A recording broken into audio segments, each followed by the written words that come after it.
Tonight I'd like to talk with you about immigration. For more than 200 years, our tradition of welcoming immigrants from around the world has given us a tremendous advantage over other nations.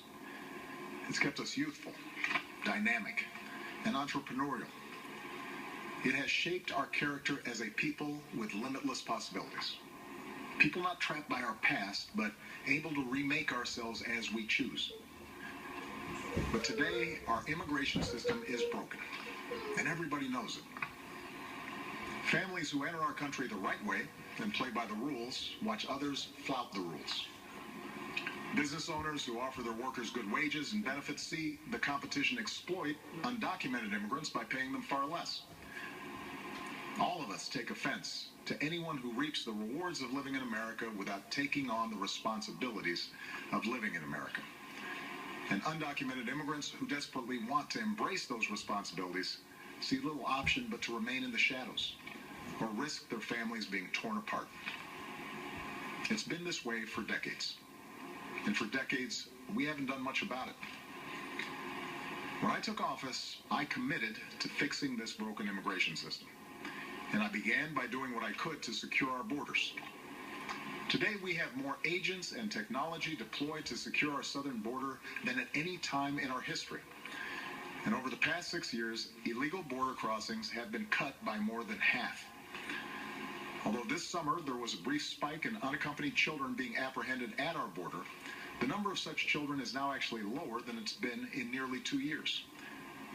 Overall, the number of people trying to cross our border illegally is at its lowest level since the 1970s. Those are the facts.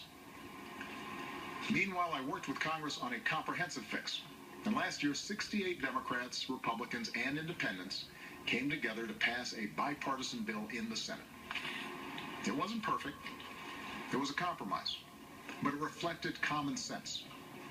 It would have doubled the number of Border Patrol agents while giving undocumented immigrants a pathway to citizenship if they paid a fine, started paying their taxes, and went to the back of the line. And independent experts said that it would help grow our economy and shrink our deficits. Had the House of Representatives allowed that kind of bill, a simple yes or no vote, it would have passed with support from both parties. And today it would be the law. But for a year and a half now, Republican leaders in the House have refused to allow that simple vote. Now, I continue to believe that the best way to solve this problem is by working together to pass that kind of common sense law. But until that happens, there are actions I have the legal authority to take as president, the same kinds of actions taken by Democratic and Republican presidents before me, that will help make our immigration system more fair and more just. Tonight, I'm announcing those actions. First, we'll build on our progress at the border with additional resources for our law enforcement personnel so that they can stem the flow of illegal crossings and speed the return of those who do cross over. Second, I'll make it easier and faster for high-skilled immigrants, graduates, and entrepreneurs to stay and contribute to our economy, as so many business leaders have proposed. Third, we'll take steps to deal responsibly with the millions of undocumented immigrants who already live in our country. I want to say more about this third issue because it generates the most passion and controversy. Even as we are a nation of immigrants, we're also a nation of laws. Undocumented workers broke our immigration laws, and I believe that they must be held accountable, especially those who may be dangerous. That's why over the past 6 years, deportations of criminals are up 80%. And that's why we're going to keep focusing enforcement resources on actual threats to our security. Felons, not families. Criminals, not children. Gang members, not a mom who's working hard to provide for her kids. We'll prioritize, just like law enforcement does every day.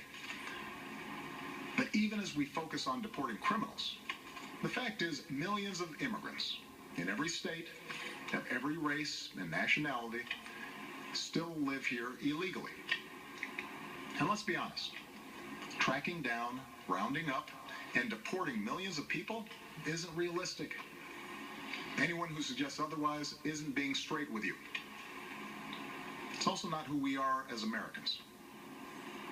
After all, most of these immigrants have been here a long time. They work hard, often in tough, low-paying jobs. They support their families. They worship at our churches. Many of their kids are American-born or spent most of their lives here. And their hopes, dreams, and patriotism are just like ours. As my predecessor, President Bush, once put it, they are a part of American life. Now, here's the thing. We expect people who live in this country to play by the rules. We expect that those who cut the line will not be unfairly rewarded. So we're going to offer the following deal. If you've been in America for more than 5 years, if you have children who are American citizens or legal residents, if you register, pass a criminal background check, and you're willing to pay your fair share of taxes, you'll be able to apply to stay in this country temporarily without fear of deportation. You can come out of the shadows and get right with the law. That's what this deal is. Now let's be clear about what it isn't. This deal does not apply to anyone who has come to this country recently. It does not apply to anyone who might come to America illegally in the future. It does not grant citizenship or the right to stay here permanently or offer the same benefits that citizens receive. Only Congress can do that. All we're saying is we're not going to deport you. I know some of the critics of this action call it amnesty. Well, it's not. Amnesty is the immigration system we have today. Millions of people who live here without paying their taxes or playing by the rules, while politicians use the issue to scare people and whip up votes at election time. That's the real amnesty. Leaving this broken system the way it is. Mass amnesty would be unfair. Mass deportation would be both impossible and contrary to our character. What I'm describing is accountability. A common sense middle ground approach. If you meet the criteria, you can come out of the shadows and get right with the law. If you're a criminal, you'll be deported. If you plan to enter the U.S. illegally, your chances of getting caught and sent back just went up. The actions I'm taking are not only lawful, they're the kinds of actions taken by every single Republican president and every single Democratic president for the past half-century. And to those members of Congress who question my authority to make our immigration system work better, or question the wisdom of me acting where Congress has failed, I have one answer. Pass a bill.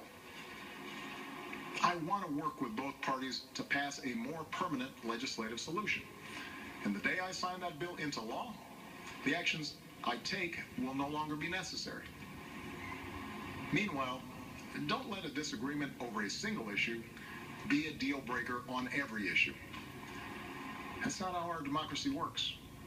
And Congress certainly shouldn't shut down our government again just because we disagree on this. Americans are tired of gridlock. What our country needs from us right now is a common purpose, a higher purpose. Most Americans support the types of reforms I've talked about tonight, but I understand the disagreements held by many of you at home. Millions of us, myself included, go back generations in this country with ancestors who put in the painstaking work to become citizens. So we don't like the notion that anyone might get a free pass to American citizenship.